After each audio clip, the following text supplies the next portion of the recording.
Come with us on a journey to a place where information is unlocked, knowledge is gained, and the exchange of experiences welcome.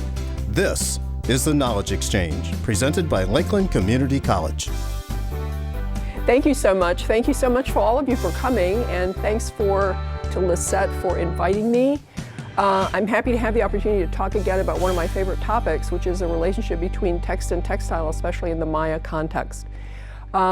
So Lisette wanted to make sure that I gave everyone a little background on Mayan culture and Maya people, and in particular about the role of textiles and clothing in Mayan culture, both in the past and the present.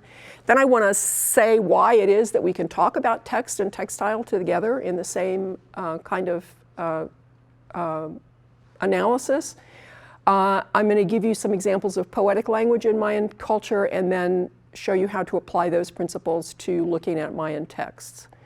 They are an indigenous Mesoamerican people. Everybody sort of can locate them geographically, right? And so that's this area that we're looking at here in the map.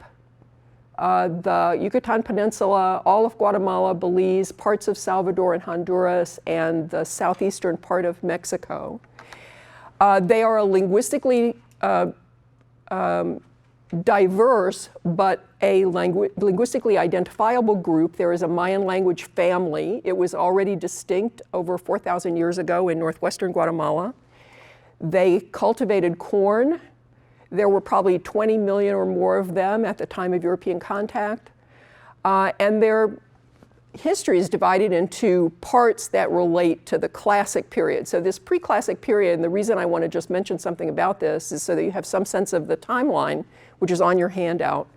But that already important ceremonial centers, architecture, pottery, other visual art forms, and writing were in place by 250 of the current era. This just gives you an idea of the geography of the region. It's volcanic, it's mountainous, it also has lowland jungle parts. So these are people who were adapted to lots of different environmental settings and thrived in them. Most of us have images of Maya people that are based on the classic period. That is, we're familiar with the archaeological sites. Places like Tikal, places like Copan in Honduras, where there's monumental architecture, temples, those are the things that have survived, ball courts, gigantic buildings that served as tombs for kings. This is the tomb of the king of Palenque, Pakal, known as the Palace of the Inscriptions. If you go all the way up and go into the temple at the top and then go all the way back down, you come to where his sarcophagus was found. So you can imagine with a population of people who did not have metal and who are pulling these materials from widely dispersed places, that you're going to have a very complicated and hierarchical social structure. You are going to see complex social organization. They had dynastic rulers, kings, lords, people who were under those, vassals, subordinate kings. They also had merchants. They had class of commoners. They had slaves. They were organized as city-states. So each one of these centers that we have, that we name now, Tikal, Palenque, Copan, Huacha, all of these places, and they're finding more every second. The new technologies are showing us that there were many, many more city centers than we ever had any idea about. Formed political alliances among each other with marriage, just like the Habsburgs did, patronage relationships, ceremonial relationships, and so on. I would draw your attention to this stela, which is in the Cleveland Museum of Art, and depicts a Maya queen. So notice here her head, her long, elaborate dress, her enormously elaborate headdress, her jewelry and various accoutrements of power objects. And this queen was actually the daughter of a king in a major site that ruled over a number of subsidiary sites. And she was the queen at a subsidiary site. And she's shown here performing a ritual that commemorated the anniversary of the ascension of her father to his role. So we're talking about lots and lots of close connections and yet independent polities that might change their affiliation from one time to the next. I'm going to make this connect in a minute. They've also recently become known for their patterns of warfare. I'm not going to talk a lot about that, but I am going to say that warfare played a role in ritual and calendrics.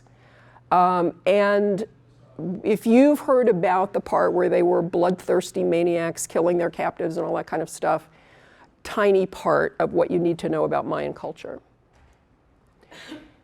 So here's a bigger part of what you need to know about Mayan culture. Extremely advanced in terms of arts and sciences. Serious agriculturalists, except in the volcanic regions, not a very, many of the land areas were not very productive and required irrigation or terracing in order to be made productive to feed the population large enough to maintain these giant cities. They were, as you've seen already, serious architects. They engaged in large-scale urban planning, road building, bridges. They created ceremonial temples, which are about the only things that we really know a lot about today. They did invent the corbel arch, but they did not have what we refer to in the Western idea of what makes you a sophisticated architect. They did not have the true arch. They were mathematicians. Their mathematic system was base 20, the vigesimal system, and that's relevant in weaving in a minute. They had a zero. They were very interested in cycles and in recurrent patterns. So they were serious observers of the solar system. They maintained multiple astronomically based and other kinds of calendars that were calculated on recurrent cycles that interlocked. So this image, which is a very famous representation of Mayan calendars, shows you how interlocking circles of different numbers and names produced a date like the date I had on the opening screen of the PowerPoint.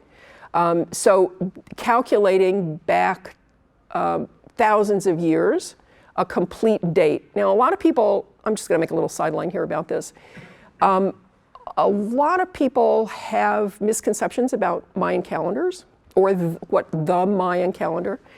They have lots of different calendars, just like we do, right? So we have a calendar of 7 named days that cycles round and round and round, within a calendar of 12 named months that cycle round and round, that vary in the number of days numbered they have, from 28 to 31. We have academic calendars, so you know where you are in the current semester, and there are how many semesters in the year. We have fiscal calendars, so you know when the tax year ends if you're running a business. We have civic calendars, so we know when Memorial Day comes and there won't be mail delivery, or when Election Day is and we all need to go out and vote, right? And then we have all kinds of sacred calendars, ritual calendars that pertain to our particular religious observance. And some of those are based on lunar cycles, some are based on solar cycles, and some are based on just sacred cycles that don't necessarily go with an astronomical cycle. The Mayas had that same kind of thing. And that's the topic for another whole talk. But one important thing about it is that they had extensive almanacs, and they could predict things like eclipses and the Venus cycle, or the cycle of the planet Venus, and so on. They also had an extremely well-developed philosophy about the nature of the universe. And I'm going to just say a little bit about that in a minute, but I think oftentimes we overlook the fact that people who are not from our own areas, or in particular not from Western Europe, we sometimes overlook the fact that they can have extremely complex philosophical beliefs and philosophical systems and concepts of the universe that can be extremely well integrated, but not necessarily anything like ours. In the visual arts, they were accomplished potters, painters, sculptors. They had writing, the only Western Hemisphere culture to actually develop a writing system. And in their written material, they had narrative, they recorded history, and they wrote literature and poetry, or things that might have been narrative history, but were in the form of poetic material, and they were weavers. I'm going to just say a couple things about the hieroglyphic writing, because the decipherment of Mayan hieroglyphics is one of the great intellectual accomplishments of the 20th century. And at this point, estimates are between 80 and 90% of all hieroglyphic writing is now actually interpretable or deciphered. From the period in the 1950s when all anybody knew were the names of a few gods and the number system, there's been a tremendous leap, and it is really seriously an intellectual masterwork of the second half of the 20th century.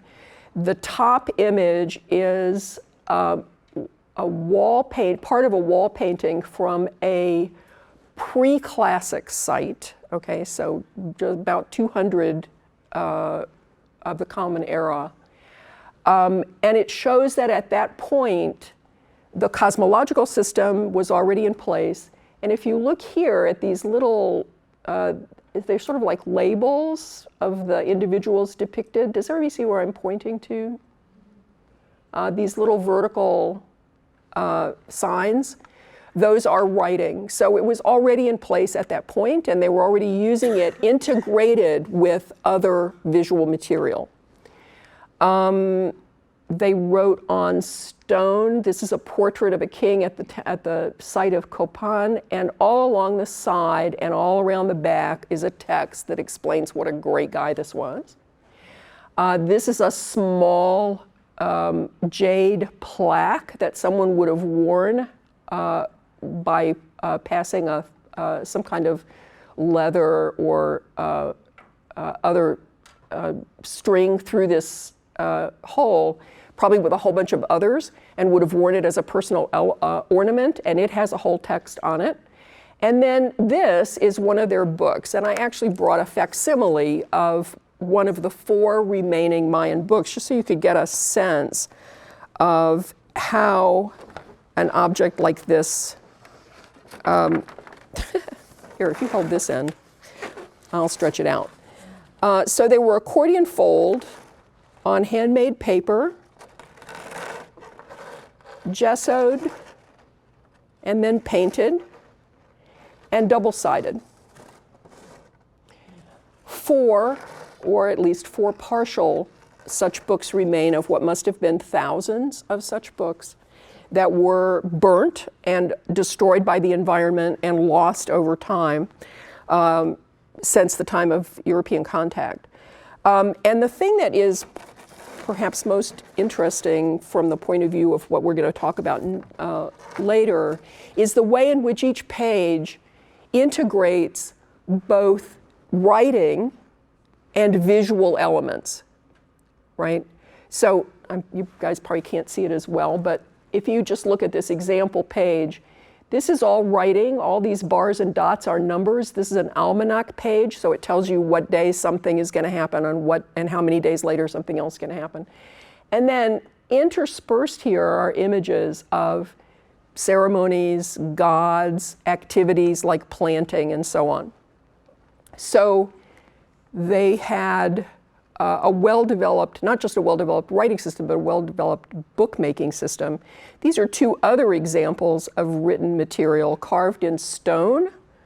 An image here of a king receiving a bunch of kneeling captives who are swearing allegiance to him. And this text tells us who he is, when this happened, who these guys were, and what was up. And this is a rollout image from a vase. So if you imagine the ceramic vase is round, this is the thing that if you had a camera went all the way around, it would give you this rollout so that you could read the whole text in one place. And here we have an image from the creation story of the Mayas. Here are the hero twins who are in the underworld talking to one of the lords of death who has killed their father, whose head is in this basket. It's important to know that this is from that story because we actually have a copy of that story that was made in the 1500s, copied down, transcribed by a Quiche-speaking vassal of the Spanish court. But we know from a base like this, which dates to maybe 600 of the Common Era, that the story was already fully intact and was already part of the common knowledge and common lore, as it still is today. I'm not going to spend a long time on this, but it's a very well-known depiction of the idea of the cosmos. And the things I want to really focus on are the overworld, the earth, 4 sides, 4 colors, where we live, the watery underworld, where dead things are, and in the middle, combining them, the world tree with the celestial bird living at the top of it. So if you notice how this is laid out, the celestial bird is in the overworld, the tree is in our world, and its roots are in the watery underworld. And that's going to be important when we look at some textiles. So quickly, after 900, something happened. It's not clear what. Lots of different theories. But people started abandoning the cities. The period that we refer to as the post-classic was characterized by the complete breakup of the big hegemonic centers. Every little group was went their own way. And we know that there was already language differentiation before that. But you can imagine that at this point, as this town becomes its own thing and that group of people separate from everybody else, it would create the language differentiation that we see today. And so this just gives you an idea of the sort of way that was happening over the last several hundred years before Europeans showed up. And this is an image from the site of Iximché in central Guatemala, which was a thriving city at the time the Spanish came.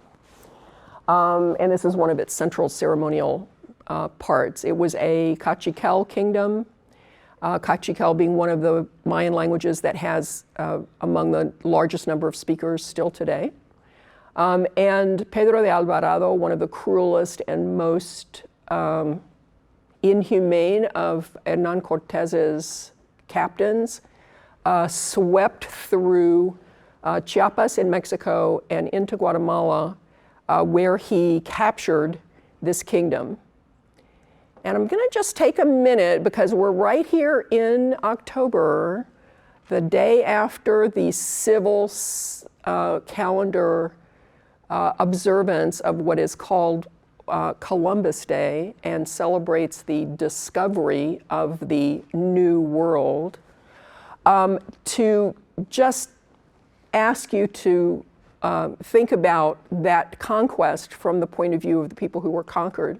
This is from a memorial, a recording, a memory book, a history that was done in 1571, so only a few decades after the events of this encounter, and it demonstrates to us that sexual violence, threat, torture, extortion, and land grabs were all part of that experience from the point of view of the people who suffered, hid beneath the trees, beneath the vines. Oh, my sons, all our tribes entered into war with Tonatiuh, the name given to Pedro de Alvarado. And so, just as a reminder that not everybody gave in to the conquest. In fact, most Maya communities did not. And there's been a steady sequence over the last 500 years of resistance, rebellion, and nationalism. The point that's going to be relevant to some of what I'm going to say about clothing and identity is the Guatemalan Civil War, which occupied a 30-year span from the mid-60s till the mid-90s, and had a tremendous impact on Maya communities, Maya identity, and Maya textile production. And this is an image, of course, of Rigoberta Menchú, a Quiché woman who was an influential and important participant in the resistance and the peace process. This is one of the unexcavated mounds of Iximché, and if you look here, you will see a Maya woman and several altars. It is still in use today as a ceremonial site. So people go and conduct ritual. So who are the modern Maya? It's not really clear exactly how many there are in the areas that we're talking about. They still live in exactly the areas they lived in 2,000 years ago. There are about 29 different Mayan languages spoken across this area. Some of them are as closely related to each other as, say, Spanish and Portuguese. Some of them are as distantly related to each other as, say, German and Cape Verdean, right?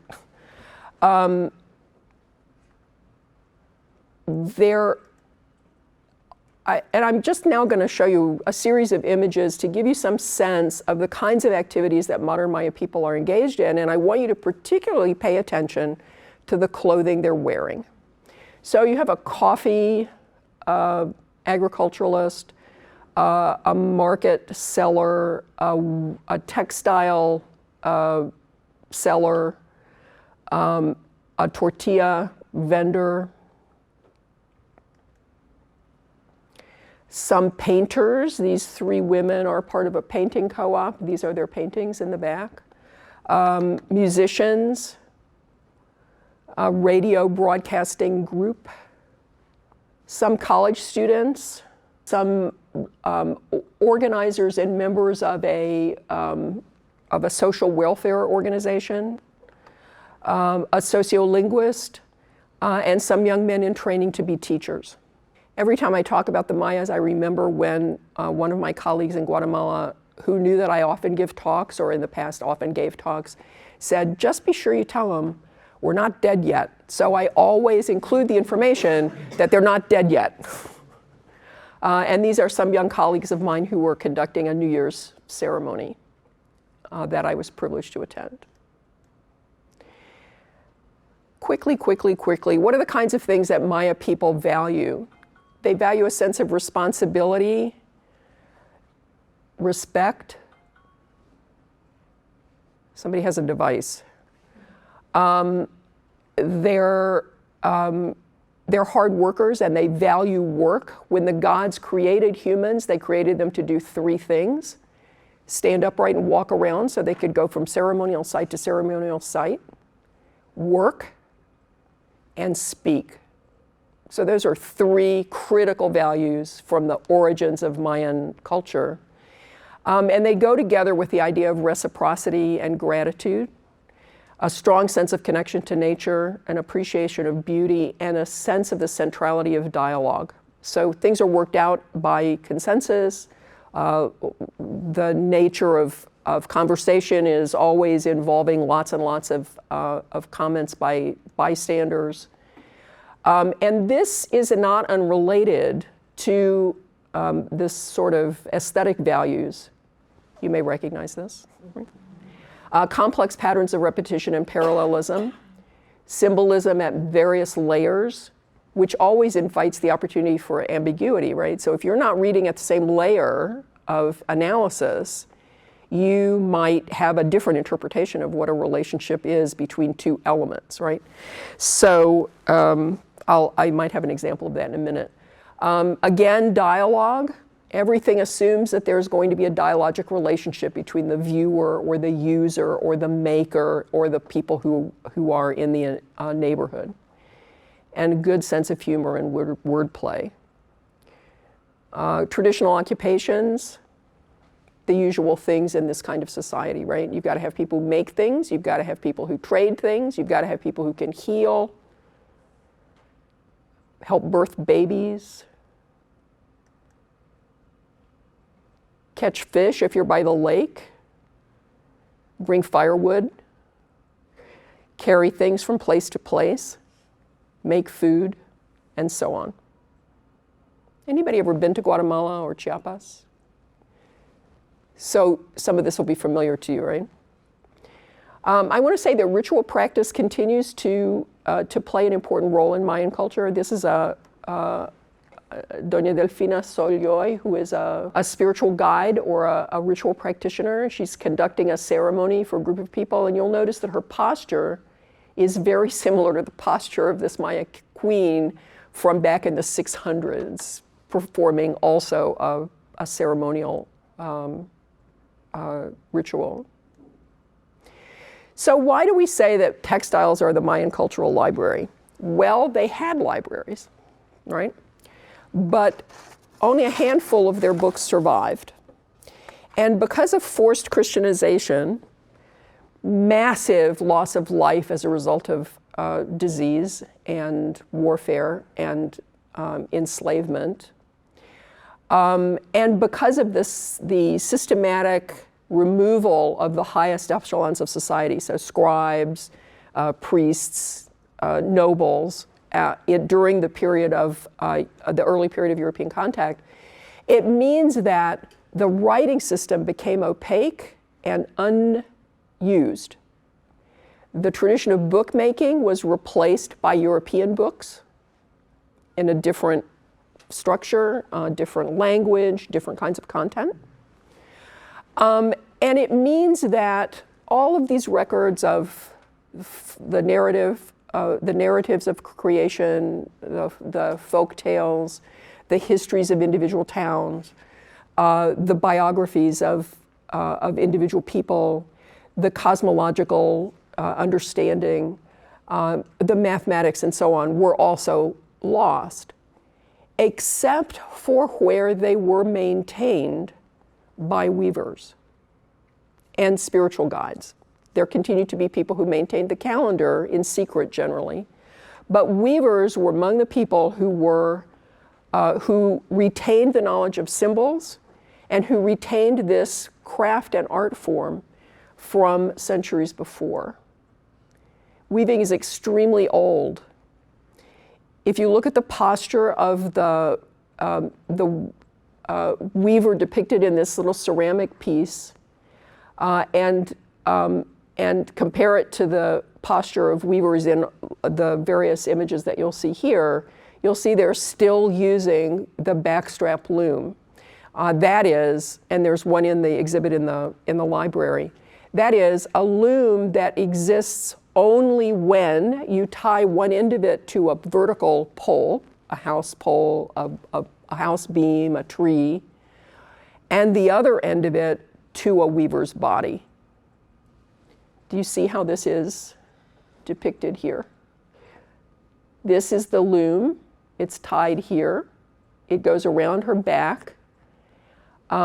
This one has been released from the back, but you can see here when she's got it stretched from the wall by these ropes around her back, it becomes actually a loom. Otherwise, just a pile of sticks, maybe with some strings on it. And if it's a pile of sticks with some strings on it and you're not really careful about it, you can't actually, it'll fall apart on you. So you have to really know how to put it together.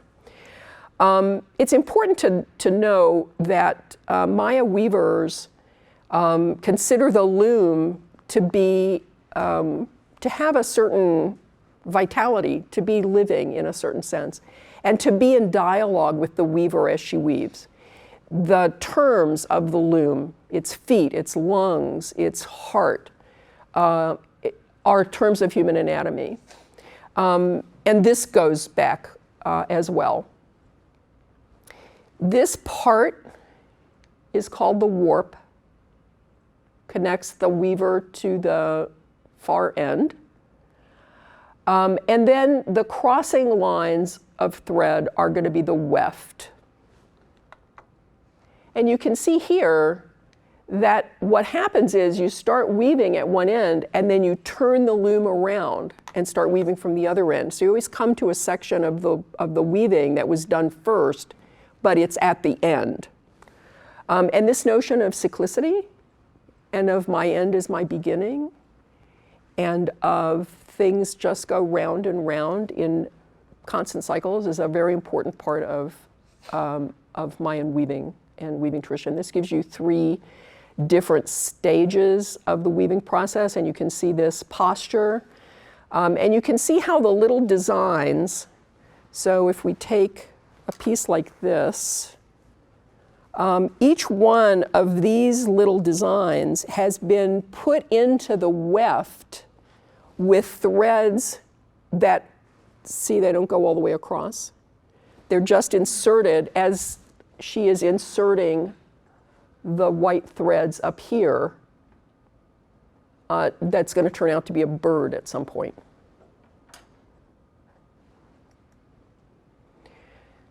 Just another series of quick images from various stages in the life cycle to show you how Maya clothing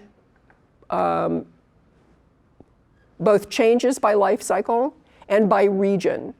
Now, it's pretty clear that in the past, there were regional differences in clothing, partly governed by resource availability, partly by geography. Is it hot where you live? You might not make a blouse even, right? You might just make a lower covering. Is it really cold where you live? Then you might make heavier clothing. But it's also the case that during the Spanish imposition, it was of use to the Spanish to be able to tell where you were from and that you were not traveling around where you didn't belong. And so they began, we think, to impose regional and municipal controls on clothing. This is not unprecedented in European history, right?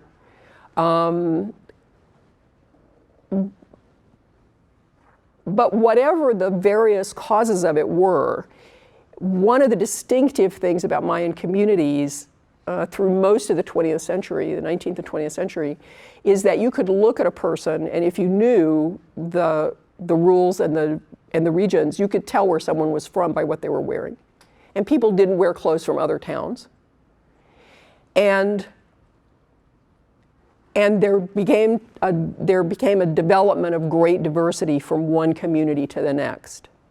That's why you'll see in the exhibit in the library that things can look really, really different from each other, even if it's the same kind of thing. Like it's a blouse, but it has a completely different type of design. And I think you can probably, if you're paying close attention, already see something that's happening in terms of gender, right?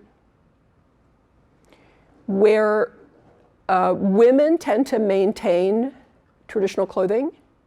So even these children, right? These little girls are wearing huipiles. They're wearing woven blouses over cortes, skirts, traditional skirts, held up by a faja, the traditional wrapped belt, and the little boy is wearing jeans and a t-shirt.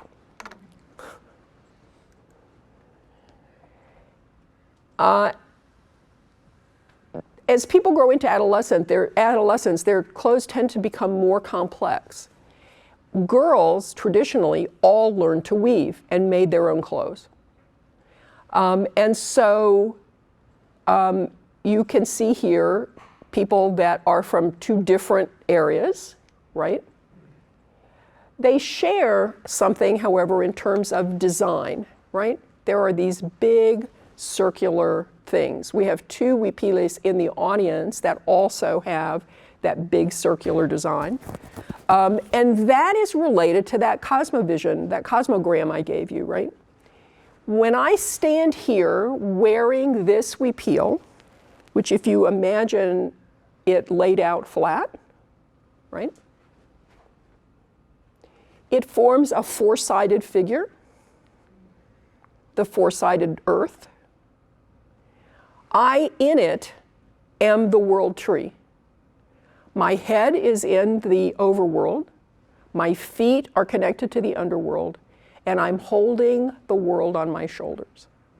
And this metaphor is a really, really powerful metaphor. And it's why often you see these circular images around, or designs around the neck, sometimes literally looking like the sun. Do you want to stand up?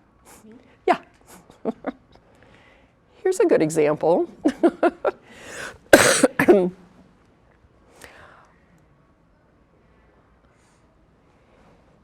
It's also the case that traditionally men had distinctive clothing by community. These are 3 different communities represented here. But nowadays, it's often the case, as it is here, that men wear their traditional clothing only on ceremonial occasions or special occasions. You can guess what this is related to, right? Men have more access to external employment. Your employer tells you, don't come to work in that, right? In that primitive, whatever that is, right? Women are making all the clothes. There's more access to Western-made clothes for men than for women. Tailored shirts, jeans, and so on. So that's part of the process of the last, especially 50 years. Another thing, and this relates back again to the Guatemalan Civil War, during that period, millions of people were displaced. They were sent out of their own home communities because the army was clearing communities and forcing people into exile, internal or external. And you can imagine if you cross the border into Mexico, for example, or if you just cross municipal borders within the country and your clothes say you're not from around there, that's going to be a problem, right? And so that period between the 60s and the 90s really accelerated the loss of traditional costume, and in particular accelerated the loss of male traditional clothing because men were fighting, because men were conscripted into the army, and so on. In adulthood, and these 2 women are wearing what are called ceremonial blouses, and you can tell one of the things about a ceremonial blouse. It's a big, right, worn over your other clothes because ceremonial occasions call for, think about Catholic ritual specialists, right? And the kinds of clothing that are worn on ceremonial occasions, special feast days, and so on. More images, this time only of women. One of the things I want to draw your attention to is the ubiquity of this apron thing going on. And I'll come back to that in a second, but just note how often women who are not in the kitchen cooking, when you would just tie some old, cloth around you to keep your clothes clean, are out wearing extremely fancy aprons. Just a quick annotation about the various parts, because there are lots and lots of different elements. And so you might wear a huipil, as people here are doing, and not wear any of the rest of it. But this person in a ceremonial setting has a tsute, a ceremonial cloth covering her head, because heads are important, head coverings are important, and rituals always involve things on your head. She has a hair ribbon. This woman from a different town has a cinta, a hair ribbon. The huipil, the blouse, 2 different towns. A sobre huipil is not here, but it's this kind of ceremonial huipil we saw before. A faja, the belt, wrapped. The corte, the skirt. The delantal, the apron, which we don't see here. Peraje, the shawl, and then jewelry. For men, you also need a tsute, especially if you're in a ceremonial setting. It's a very special kind of cloth. I have an example somewhere. This one.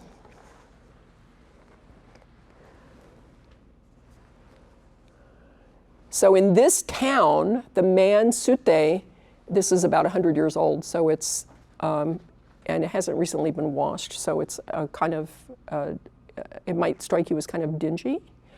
But it's actually made with with vegetable dyes. So this is the kind of thing that you'd throw over your shoulder or over your head and use in an ordinary context. You use it in all kinds of ways. Wrap your food, take the sweat off your brow, use it as a sunshade. In ceremonial contexts, it's an important statement about your status and the ceremonial role that you're playing. So a tsute is just a cloth, a plain cloth. A hat, because you always need something on your head. A shirt, a camisa. Also a faja, the belt. A pantalon. These men from Todos Santos, Cuchumatan, are still wearing the traditional red striped pants, and they have also a kind of overpant.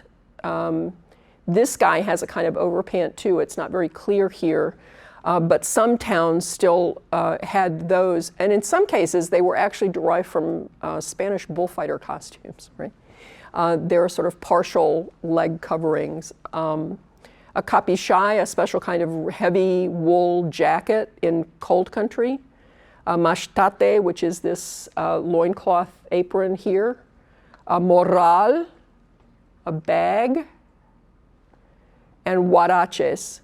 Notice there was nothing about shoes for women. Huaraches are sandals.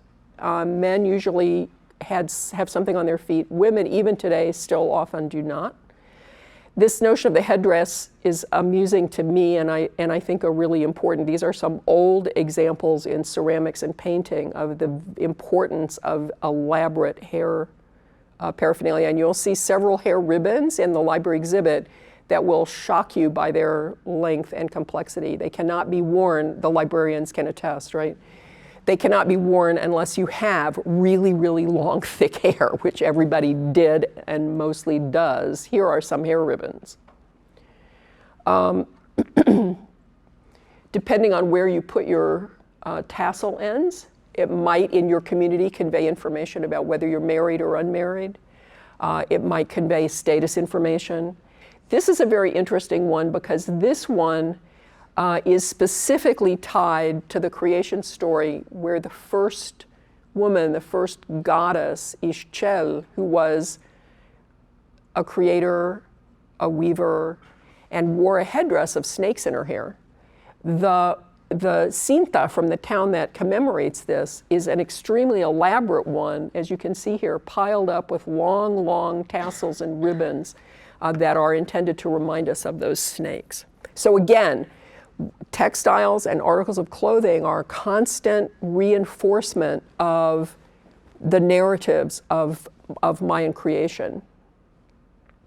When you're wearing Mayan clothing, you're communicating to the public around you all of these things about your identity, that you're identifying with Mayanness, that you are inhabiting both a local geographic space and a ceremonial or spiritual space, a supernatural space, that you're from a particular place that's associated with a particular linguistic group, a particular point on the globe, and a particular family and set of ancestors, and that you have particular role in the community. So in this town, this vertical stripe runs right down the back of a woman's body when she's young. And every year, she moves the stripe a little bit to the right. And that's a sign to people in the community that an elder probably knows things, can probably give you good advice, can probably help you out of problems and so on, is among you. And so you could go to that person for advice. You wouldn't have to necessarily know her even. Her clothes give her away. Eventually it ends up right along the right side of her hip.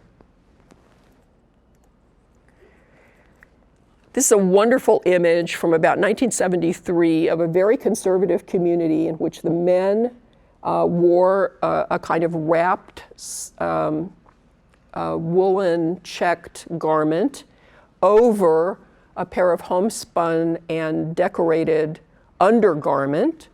The under one held on by an elaborate wrapped faja, the outer one held up by a leather belt.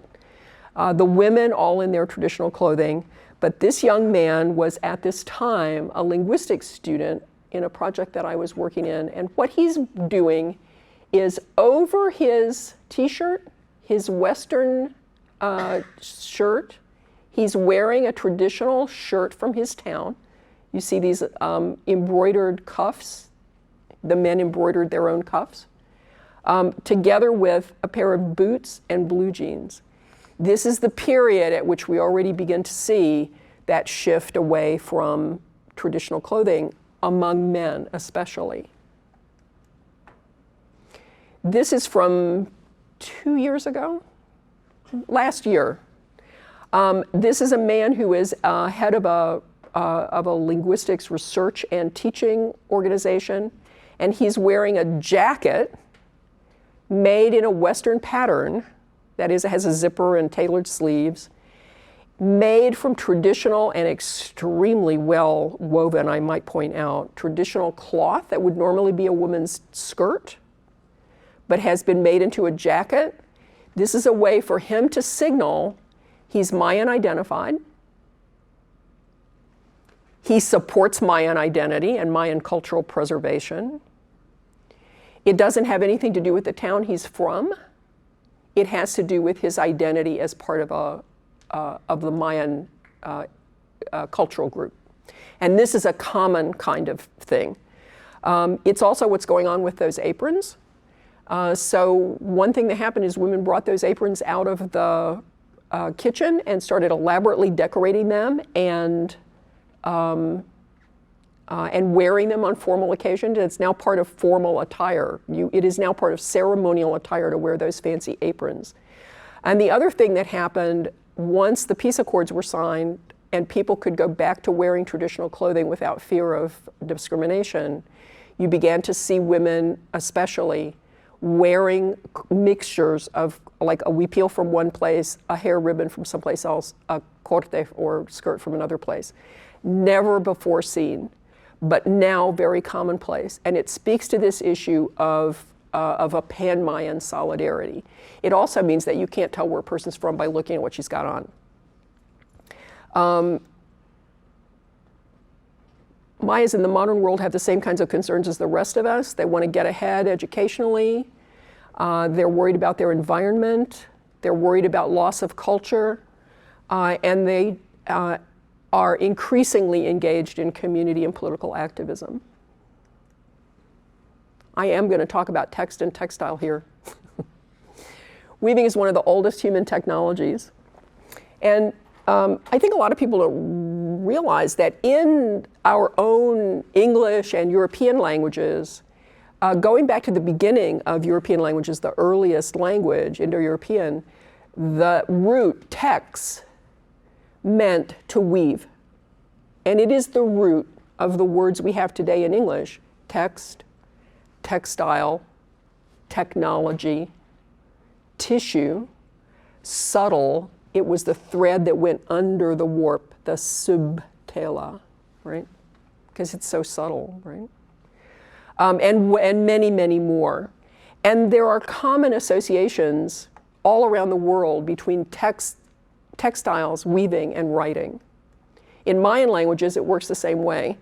So in Tz'utujil, the word for weaving is kem, and a colleague of mine said, but does it have anything to do with writing? Well, it is the word we use for computers because computers weave words together. I said, yeah, thanks very much. I'm going to put that in my talk.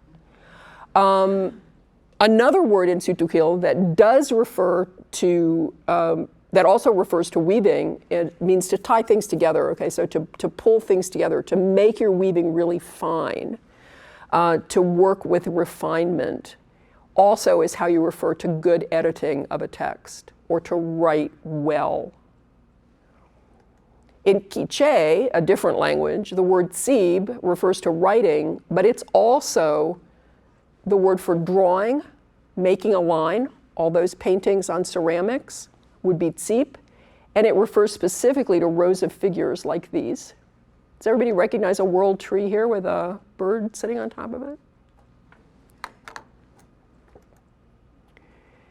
In English, we can see lots of ways in which we sort of associate writing or or texts with weaving, right? We talk about weaving a tale or spinning a yarn, losing the thread of the argument. Got to tie up all those loose ends, right? And they're also very clear and widespread ritual associations. So sacred texts are often wrapped in rare and special textiles, especially beautiful textiles. Think of Jewish Torah scrolls. Think of the kinds of coverings that were made for medieval manuscripts. We know that in old Maya times, textiles were tribute. So kings would demand a certain amount of woven material the same way they demanded a certain amount of paper. This is one of my favorite images of that connection between writing in the past, the ancient culture. Here's a guy writing a accordion fold text, and by means of textile, a huipil, it comes into the present day as a book with European writing that people can study, and that records, in this case, the stories from a Tuchil town. Why would this be? Why would this kind of connection be so common? Well, think about it. They're both linear, right? When we talk, things come out of our mouth in a line. We're not holding on to the first word back here somewhere. You have to pay attention. You have to be connecting the later word to the first word for it all to make sense. But it's a linear process, just like the weaving is linear. There's a lot of repetition. We use that repetition to create parallelism, and we do that to make poetry, especially in English. We create patterns. We have framing devices. So here's an example of a framing device. There's an actual frame, right? That tells you all the stuff in here is separate from all the other stuff out here. But even within here, these three masked figures perform their own framing function because they're containing little figures inside their anatomy. When you write a text out flat, you don't see that kind of parallel structure the way you do here. So the famous text by Winston Churchill, when you look closely at it, you can see how he's deploying repetition, structures like prepositional phrases, repeated adjectives. So that's all happening at a grammatical level. But he's also deploying a geographic metaphor, right? First on the beaches. They get closer, it's the landing grounds. Now they're in our fields. Now they're in our streets. Now they're in the hills all around us. As we hear the text, as we go through the text, we move in space because he has built a parallel structure within which that variation creates its own meaning. With me? That kind of thing happens in Mayan textiles all the time. Here's a rhetorical fragment from the Popol Vuh. This is the early beginning of the creation. There's nothing at this point. There's just the water, that watery underworld. You can see here, and I'm working from the translation here, so there's that problem too. But what I want to draw your attention to is the way this piles up with repetitions. If you have still rippers, still murmurs, ripples, we all hear this still, even though it wasn't there. And we make the connection between the two ripples, which is a visual thing, to the murmurs, which is an auditory thing. So now we're having our senses activated by the actual structure, right? It still sighs, it hums. So now we've made a connection between that middle element, murmurs, to two more elements about hearing, right? So when we look at this is a long string, right? There is not yet one person, one animal. Now we have three animals and a bunch of things that are not animals. But we've been carried along by the sequence, and in the original, there would also be elements of repetitious sounds and so on. This is a poem about weaving by the distinguished Anjobal poet Gaspar Pedro Gonzalez. And he's defining weaving. So look at the first line. To weave is to be a creator and a former. Those are the names of the creator gods in the Popol Vuh. Immediately, he's connecting this poem through weaving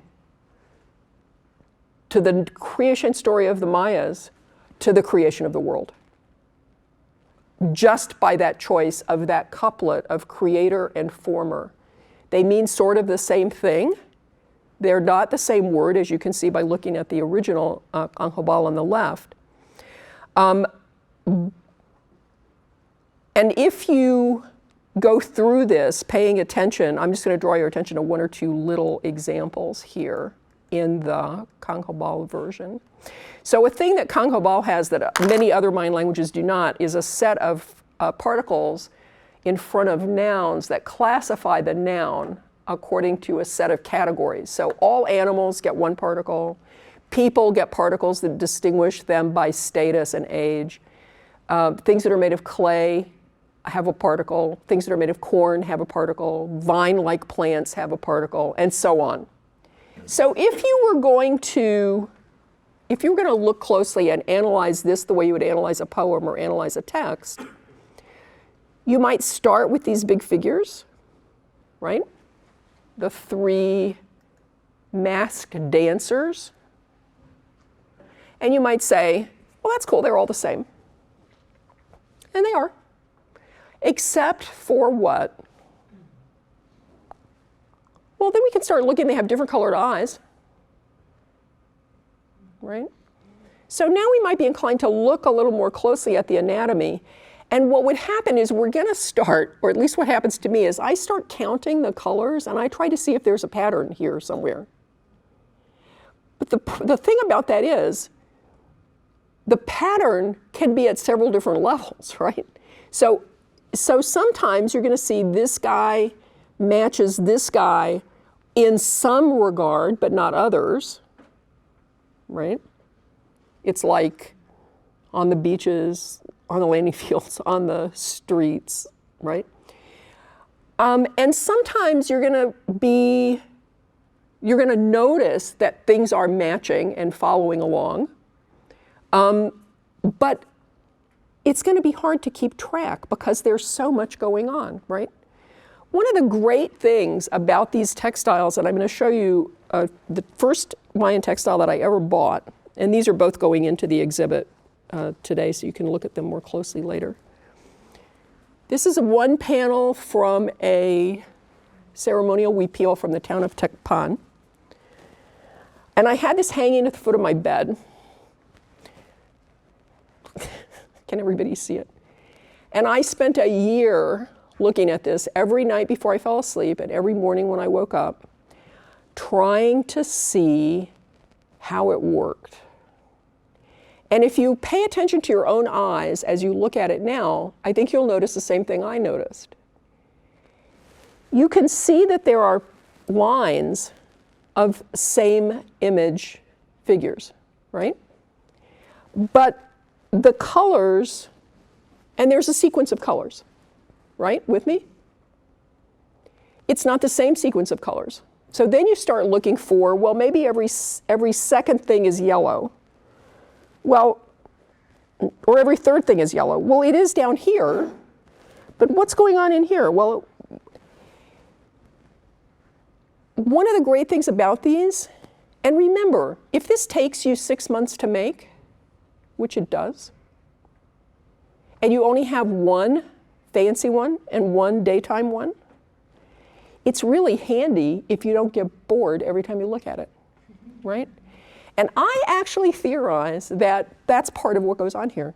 Weavers talk about, well, I'm weaving along, and the weaving says to me, time for some white, time for some blue. Did you think about making a bird, right? And I think that's really part of this process of the dialogue with the weaving. In the same way, language in dialogue with a poet contemplates how many different levels of patterning you can set up, right? I will guarantee you that you can look at this weaving for a year and still find it interesting. Because one day, you're finding the way the yellow moves across the line. And the next day, you're remembering that this would be worn by going over the shoulder, right? So the fact that these guys have their feet on the bottom here and the feet on the top here is not how that's supposed to be read, right? Once it's over your shoulder, the feet are on the bottom in both lines. Okay, so that's another thing that's going on in a piece like this, which is symmetrical. A piece like this, which is a sleeve from a shirt from the town of San Martín Chile Verde. So in that town, the men wear white, long shirts, homespun shirts, and the sleeves stick out of an over jacket and are these elaborate, have these elaborate woven designs. And you can see how the weaving is so meticulous, right? There's not a thread hanging off the back. Do you remember how that story goes, Nadine? It's a guy, he courts a girl, right? He sends a bird with messages to the girl, and then he comes on a horse to take her away. She's a princess or some kind of thing, right? What? They're fleeing the father. This turns out to be a narrative story that is embedded in the weavings from this town. There weren't horses before the Spanish came, so this is not a pre-Columbian story. There also weren't princesses. I mean, there were, but not that kind. But if you look in here, you can see all the elements of it. They go away and grow corn, right? So you can see corn plants, a tree, a bird. I don't think this one has the girl, but sometimes they do. So elements of this story show up, not all of them, because you don't need all of them. You already know the story, you know the text, you can fill in the missing lines, right, and the missing words. That's sort of what I have to say, and what I would like to underscore is that Mayan textiles, like Mayan languages, are core and key to Mayan identity. That they both use some of the same strategies, techniques, and mechanisms to create poetics. That you can analyze a textile using some of the same techniques that you use to analyze poetry. And that it is in the nature of both textile and language that there is rigidity in the grammar that is what frees you up to do the creative work that poetry, and in this case weaving, require of the creative artist. Thanks, everybody.